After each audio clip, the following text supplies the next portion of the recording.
Joining us now is the Judicial Watch attorney and author of the brand new book, Defiant. Christina Bobb joins us right now. Thanks so much for joining us, Christina. Thank you so much for having me. Definitely. Let's go right into this Gateway Pundit article. Mr. Hoft, of course, wrote this one. It says, bombshell. Christina Bobb with Judicial Watch drops whistleblower memo on deep state. Can you talk to us about that? Yeah, that actually came from a motion I filed in my criminal case. I am a criminal defendant in Arizona with all of the alternate electors and Rudy Giuliani and Mark Meadows and John Eastman and everybody that got indicted in Arizona. And it actually comes from a motion that I filed back in June to try to have Chris Mays and her entire team disqualified. And the burden of proof for a motion to disqualify is an appearance of impropriety, whether something appears improper. Now, at the time that I was indicted, I was an attorney at the RNC. And what I found in my research was that Chris Mays, after her election was over, well into 2023 and even into 2024, she was taking money from the Democrat Attorney General's Association, totaling $200,000. And then she also gave prosecution power to a nonprofit that was started by an initiative of the Democrat Attorney General's Association, States United Democracy Center, which was is run by Norm Eisen, and Mark Elias is one of the founding attorneys that's listed in their documents. As anybody who's paid attention in politics knows, that those are very, very prominent Democrat attorneys, political operative attorneys. And she gave them prosecution power. She claimed attorney-client privilege with them, and she told the court in our case that they're part of the prosecution team. So all of their information is privileged. As a criminal defendant, I have the right to be tried by an impartial prosecutor, not by quite literally my political opponent. I was an RNC attorney and I'm being tried by Democrats. So not just Democrat people, but like the actual Democrat Party. So I filed that complaint I filed that motion to disqualify in my criminal case. I'm waiting to hear what the court's going to do with that. He's been sitting on it for over 5 months at this point. I filed it on June 4th. And then I sent it to DOJ saying, hey, this looks improper to me. I don't know if it's a bribery scheme or, you should take a look at it because it sure looks improper to me. That was the complaint. It's wild. I mean, it's the Biden regime trying but failing yet again. I mean, this whole thing with the 2020 election, and then you look at 2022 and Arizona, all this stuff that's going on. But you've overcome all of this. How have you done that, Christina? Well, I haven't overcome it all yet. It's still I'm still fighting it. But I'm getting there, getting closer. And, you just take one day at a time and just keep going. And I've been fortunate thus far that there have been some good people that have had my back and have helped me and supported me. Rudy Giuliani is a good friend, and he's gone through so much worse than I have that, kind of following, if I can follow in his footsteps, that's encouraging to me. But we're at a point where we need people in positions of authority to actually mitigate what's happening, because the Department of Justice and now state attorney generals have become arms of the Democrat Party. I mean, that's what they're creating contracts with these nonprofits that are started by the Democrat Party, and it's incredibly dangerous for anybody who disagrees with their political viewpoint. And so until conservatives care, we're all going to be in trouble. We're all going to be in jeopardy, because if they don't like the way you think or speak or act or whatever, they're going to criminalize you and try to throw you in prison. And we're still fighting it. I mean, I'm fighting it in Arizona. The case in Nevada is set for trial next month. Wisconsin is moving forward. I mean, these cases, they're doing real harm to real people. So conservatives with some authority, like the Department of Justice, need to step in and recognize this for what it is a violation of our civil rights. And as far as I can tell right now, they're not doing anything about it. Interesting to hear you say that, Christina. I was going to ask all about that as well when it comes to, really saving our country, the deep state indictments that are, trickling in here and there. But when you look at Are they? Well, when I say trickling in, like, the James Comeys of the world, but where's seditious conspiracy charges? I guess there should be tougher charges. But Nayib Bukele out of El Salvador went in there, cleaned house, drained the so-called swamp there, and got it done. Are you saying that we're just still slow rolling a lot of that? What's your I don't think they're even trying. I mean, the fact that they went after Comey and Bolton, like, okay, if they're criminals, sure, they deserve to be prosecuted, but they're dancing around the edges. They're not actually going to the heart of the injustice that's been done through our Justice Department. Nobody likes Comey. I mean, Democrats think that Comey scuttled Hillary Clinton's campaign in 2016, so no one likes him. Nobody likes John Bolton because he's a turncoat Republican who stabbed President Trump in the back and tried to befriend Democrats, but they never liked him anyway because he was a Republican. So nobody cares about Bolton. They're going after people that nobody cares about. And they're going after them for kind of small level things, I think. We need to see some real charges from people who did real damage to this country, or it's only going to get worse. Next time Democrats are in power, it's going to be significantly worse, and Republicans are going to end up in prison unfairly, and there will be no one to bail them out, no one to fight for them, because this is the time to do it, and we're not. Christina, this is going to be, I'm going to post this interview everywhere. I'm going to just be straight up with you. It's kind of because we've been talking about what you've been saying for a while here, and it's refreshing to hear someone of your stature, someone that your name is known within, obviously the country, right? But for you to be saying the DOJ is not doing enough, for you to be saying what is going on, how are we going to save our country moving forward? That's kind of a big deal in my opinion. Well, I'm not trying to. I mean, it is a big deal. I guess, I'm not trying to like burn anybody down, but at the end of the day, my life got burned down. I'm still fighting criminal charges. And I am so grateful President Trump pardoned a bunch of people, and that's fantastic. And I think that's President Trump trying to make up for the fact that his Department of Justice isn't doing anything. But at the end of the day, that pardon it's not impacting my state case. My indictment was thrown out 5 months ago. But the case administratively is still open because the court has never bothered to close it, trying to give the Arizona Attorney General as much time and room to correct her shortcomings, and she just hasn't been able to do it. So I'm hopeful that the case will go away soon, but I don't know. I don't know what's going to happen. To say I'm disappointed in the lack of intestinal fortitude from our Department of Justice. Yeah, I am. And there's a lot of people out there. I've been seeing the comments. I've been seeing the reports. I've been talking to friends and family that are saying the same thing.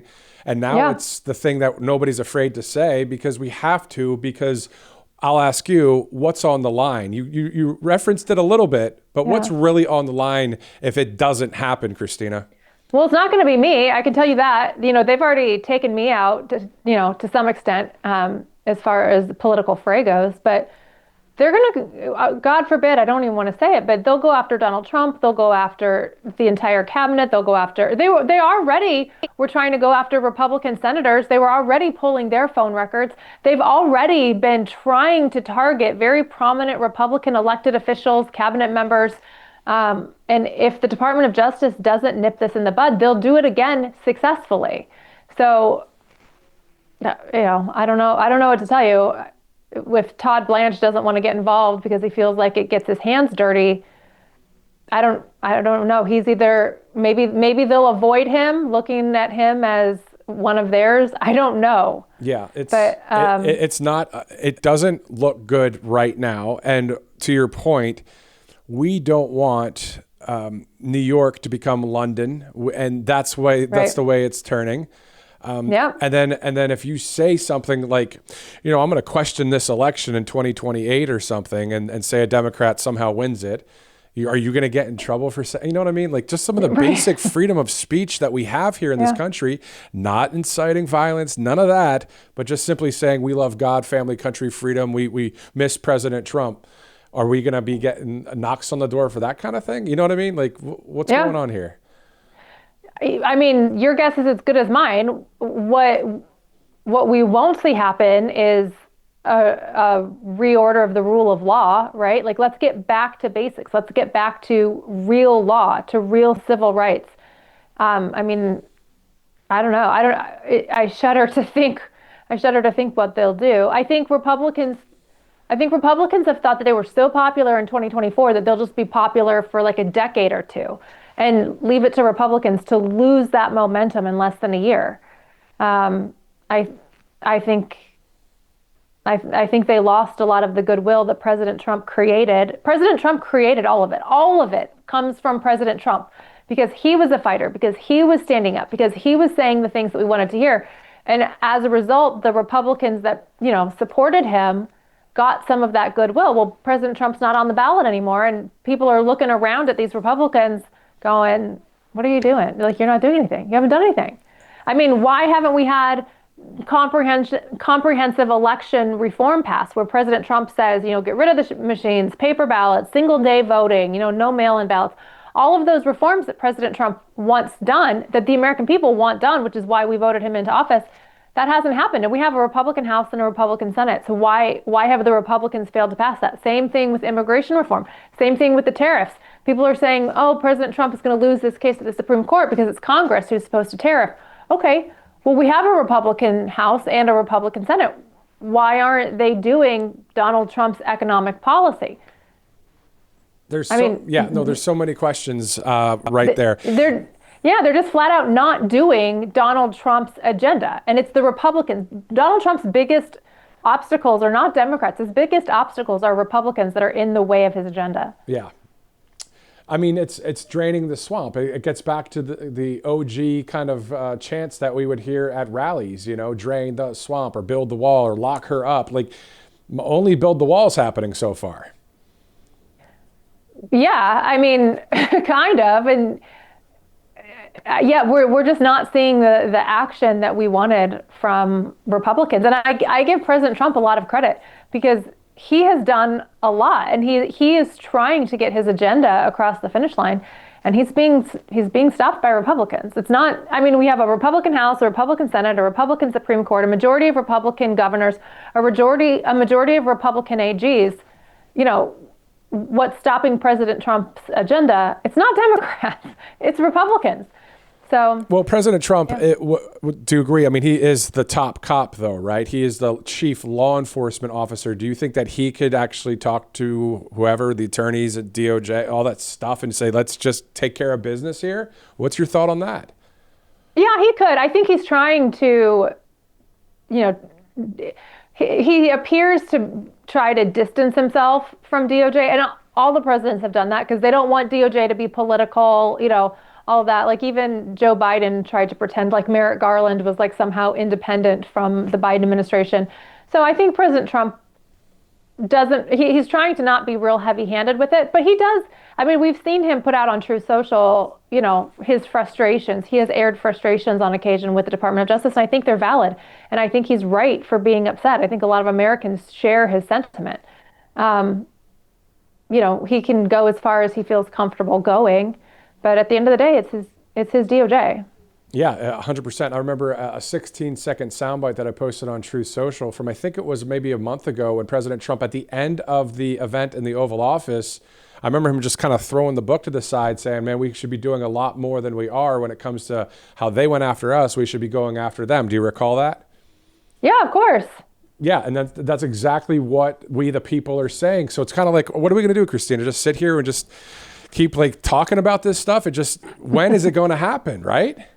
Yeah, I don't know. I mean, and honestly, I really like Pam Bondi. I do. I think she's great. I don't even necessarily think it's her. I think it's people beneath her that are blocking agendas. But at the end of the day, she's top cop, right? Like, she's the AG. Yeah. So all I know is and this is the problem that Republicans have, is everybody can see what happened to us, right? Everybody can see what happened to people like me and the alternate electors and the people who fought for Donald Trump in 2020. We all got burned to the ground. I mean, I got absolutely burned to the ground, and I'm still coming out of it. It's not even over yet. So people look at that and go, why would I put my neck out for any Republican who didn't do anything to stand up for us in 2020? Let us take the brunt of it. So I think they need to turn this sentiment around, or they're going to have a real hard time finding support in 2026 and 2028. Wow. Have you been talking about this a lot recently? Is this No. No. Okay. So thank you for doing that here with us. Well, I mean, I normally talk about specific issues, right? And this is one where, my whistleblower complaint came out, and quite honestly, the refusal to look at what came about from my whistleblower campaign is very frustrating to me because it is significant. It is very, very significant that they need to look at it and they're not looking at it. And I don't know, maybe that's what did it for me. For the longest time, I mean, basically for almost a year now, I've been very supportive of the Department of Justice and the FBI saying, give them time, give them time. And I've given them time. I've given them time and I've handed them, a pretty clear investigation that they should take a look at, and they're ignoring it. And I just don't have a lot of confidence that this Department of Justice gives two whats about my civil rights or your civil rights. We're expendable. I mean, that is the sentiment coming out of this Department of Justice, is that we are expendable. We want our country to have the Constitution and freedom for years to come. We don't want to deal with, an AOC or a Gavin Newsom in 29, or if whoever in the future, because we know once they get power, this time they'll probably really try and keep it, I would think. And secondly, for you, Christina, to do this today, you're resonating with tens of millions of people right now with what you're saying. Because again, I've slowly said the same things over the past year. I said, this is what I do, Christina. I go, we're keeping an eye on any deep state indictments, if they come in and and now let's go okay. to right. But for you, Christina, to be so well known as a former Trump attorney, for you to be there at Mar-a-Lago when the FBI Biden regime's crew, FBI went and broke into Mar-a-Lago, you're the one that was there. I mean, you're the one that has. I was the one that was there. I was the one whose life got burned to the ground for it, and I don't want to turn the other cheek. I want justice, and I want justice for the president. I want justice for the first family, and I want justice for this nation, because none of us deserve to go through that. And I want to be very clear. I don't think Donald Trump is the problem. I think Donald Trump is trying to allow his Department of Justice to be the Department of Justice. And I think they're failing him. I don't think it's Donald Trump. I think it's his team at DOJ is failing him. A number of people out there I've seen agree with that sentiment right there and that statement. So what we want, and this is what's great, when two patriots, yourself and myself, connect and it's in front of people, it's because we resonate with what people are saying out there. For you to take the filter and say, you know what, I'm putting it over here because you dealt with very serious stuff. And the reason why I bring it up sometimes too is because obviously I'm in conservative media. I want to be able to have freedom of speech to say, I don't like this or that, and that's okay. We don't want to turn into London. We don't want to turn into China. We don't want to turn into any of that stuff. What's your reaction to more than 1 million people in New York City saying, I'm going to vote for Mamdani. I know I'm indoctrinated, but I'll vote for him. What's your thought about that? I'm not as upset about the Mamdani thing as I thought I would be. I don't like it. Obviously, it wouldn't have been my choice, but the good news is he did not get a majority of votes. I don't know how Silva, or whatever that Republican's name was, how he managed to stay in the race all the way through, if he had some help staying in the race, but he certainly helped Mamdani. I think they're going to, you can learn the easy way or you can learn the hard way, and learn the hard way. It's not going to work. I also think Mamdani probably will not be as aggressive as he was on the campaign trail. I think he probably recognizes I actually do have to follow the law, and I actually do, have to abide by constitutional freedoms. So I don't think he's already backed off a little bit on the free bus fare for everybody. He's saying, well, we have to have a way to replace the fare and, all that stuff. So I don't think he's going to be as crazy as he pretended to be on the campaign trail. We hope not, right? We hope not. Well, he's not going to be able to. I mean, lawsuits will stop that. So I'm not that worried about Mamdani. I don't think it's going to be good, but I'm worried about the Republicans who pretend to help us all and don't, and lie and gaslight us and say, the Republican platform for far too long has been, but look, we're not as crazy as Democrats. And it's I'm sick of the platform, actually do something, actually solve a problem, actually do something hard, or get out of the race, Wow. So. When we spoke, you and I, we were covering a rally in Robstown, Texas, 2022. You, me, and another colleague of ours at the time. And I remember you and I speaking, and you said to me, you go, the golden age of America, President Trump's going to get reelected, and we're going to have the golden age of America. You said that in 2022. How the heck did you know that? Because I sat there and I'm like, I hope it happens, but what are you talking about, this golden age? Where are you getting your, how do you do this? Well, I think I probably got it from him, or maybe, I don't know where I got that from, but he's talking about it now, so I feel better. Yeah. I feel better saying it. I don't know where it came from, but, I do think that's true. I think there is an opportunity to have the golden era, the American golden hour ahead of us. We have a lot to fight through to get there, but I absolutely think it's possible. I thought it was possible for years. But we're not going to do it with the current Republicans. Not, President Trump aside. President Trump is the exception to everything Republican. The other elected officials, and they're not going to do it.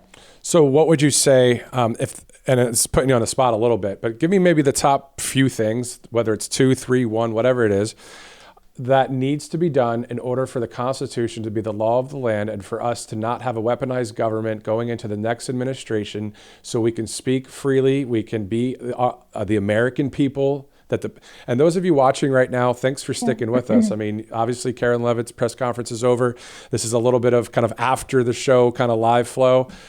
Thanks for sticking with us. But for everybody that's listening right now, I mean, I'm sure there's people that are concerned to the point of, I don't even want to get on Truth Social and put my name and face on there because maybe one day somebody on the left side of history, the bad guys are going to come and get me because I like to post about President Trump. We don't want to think that, do we, Christina? No, I mean, that's scary. And I wouldn't think that way. I think you should be able to support whoever you want to support. That is the difference, though, between Democrats and Republicans. When Republicans go after their political opponents, supposedly, like what we're seeing right now, they're going after their actual political opponents, the people who ran against them or who were in office ahead of them. When Democrats go after their political opponents, they go after their political opponents like Donald Trump, but they also go after all of us. They play dirty. They target the little guy. And so that's what needs to stop. That's where the Department of Justice needs to step in and say, you're going to be prosecuted. You go after Americans' civil rights just because they were reporting on an election, or they were, in my case, I was reporting on the Arizona audit. You cannot go after, non-political Americans who are simply supporting the candidate of their choice, or you're going to be prosecuted for it. And right now, there's nothing deterring them from doing that because nobody's getting prosecuted. Yeah. So, I've heard the rumors that there's a grand jury open in Florida, and great. I hope that's the case. But have you, I mean, I know that you're known by a lot of people. You're on the right side of history. You're a patriot. You're conservative. You're doing so many great things for our country. We know that the president knows you. You were his attorney. So is it as simple as reaching out to the commander-in-chief, or how does this work? Teach me the ways. Yeah, no, it's not that simple. I mean, he knows. I'm not telling you anything he doesn't know. He's a smart guy. We see it coming from him, right? Like, we see him putting his statements out on Truth, expressing frustration. So I don't know. I haven't talked to him about it, but I do believe he probably shares my sentiment about the Department of Justice. So it's up to him as to how much rope he wants to give them, how much leeway before he wants someone more aggressive in there. I mean, I think it's as simple as that. I don't think President Trump is unaware. I think he wanted more prosecutions now. Also, I mean, like I said, I haven't talked to him about it. I don't know, but no, I hear you. But I mean, I would be surprised if he felt differently. No, I understand and I agree and I hear you. But I mean, then if there needs to be some replacements to be put in to drain the swamp in various alphabet agencies, then is that not something that at the end of the day needs to be done and down yesterday? I don't know. I don't know if it's as simple as switching people out, because there's a lot of internal politics that go into play, and anybody who you put in is going to need the help of the people who are already there. And that's what I mean. I'm talking about the people underneath, Cash and Pam, there's still some deep state people in there. Do you agree or no? Oh, yeah, of course there are, but I don't think it's all career. I think some of the politicals, I'm not trying to point too many fingers, but I'm not just going to blame the career bureaucrats at these departments, although they very well could be to blame, but there's a lot of political decisions going on as well. So I don't think it's all deep state people. Okay, I hear you. First of all, again, I mean, people are probably with their mouths open right now, like, Christina, Bobb just said what? But no. Well, I'm a little nervous that you're so surprised because I thought anybody could see it. Like, is it that different? Well, again, Christina, because here's my point. Obviously, I interview a number of people here at the network. I speak to people on Truth Social. I just joined X again. I have friends and family that talk about this. This is something that you hear other podcasters or other conservative media types that are all saying things like what you're saying. But when you are not in that conservative media, you're not like a podcaster, right? You are somebody that was an attorney for the commander in chief, for the leader of the free world, somebody that has done so much for this country. And for you, Christina, to say what you've said, it to me is a very big deal. Oh, well, I don't know if that's good or bad, but no, it's a good thing. It's a good thing. Okay. And I think that it's just something that we, the people, are agreeing with you. So what do we could talk in circles a little bit, but I don't want to do that. I hear you. And what we'll do is we hope for the best and we got to speak up. And because a lot of people have been afraid to kind of say what you have said, to be honest with you. I've seen some on X that are somewhat known and they're like, well, I've given it a year. And just like you just said, you said, I've given it a year and now this is what has to happen because it hasn't happened yet. Yeah. I think a lot of people feel that way. Like, investigations take time. It takes time for people to get in there, kind of get situated. So like, okay, give them some leeway, but it's been a year. So finally, the securing our elections part, that 19 out of 20 core promises to the American people, right? The voter ID, the paper ballots, the whole thing, right? We love that. We want that. Do you think that first of all, that has to go through a lot of processes just to get to that point, right? And then second, wouldn't that be a solution as well, that we just wouldn't have a communist style president in the future? You know what I mean? Because it would help a lot. Yeah, exactly. It would really help a lot. Yeah. Because the majority of the country voted for President Trump the past 3 elections. What would make them stop now, right?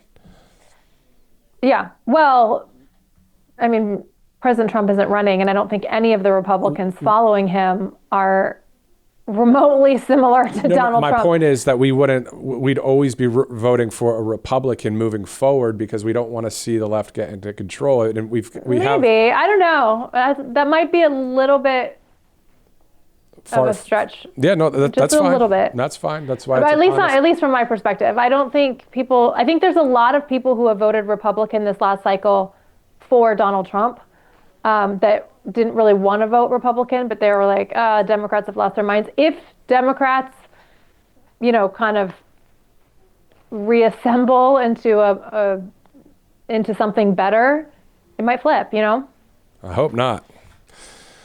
I just don't want our country to turn into London, England. That's really. I don't want that either. When I do what I do every day here, it is always, and I repeat myself, but it really is for God, for family, for country, and for freedom. I just want to see that to the future. And so to be able to be outside of mainstream media and in conservative media, just like you were at OAN doing such a great job, and then now to what you're saying today, it's just awesome. Your book, Defiant. Tell us a little bit about that before you go.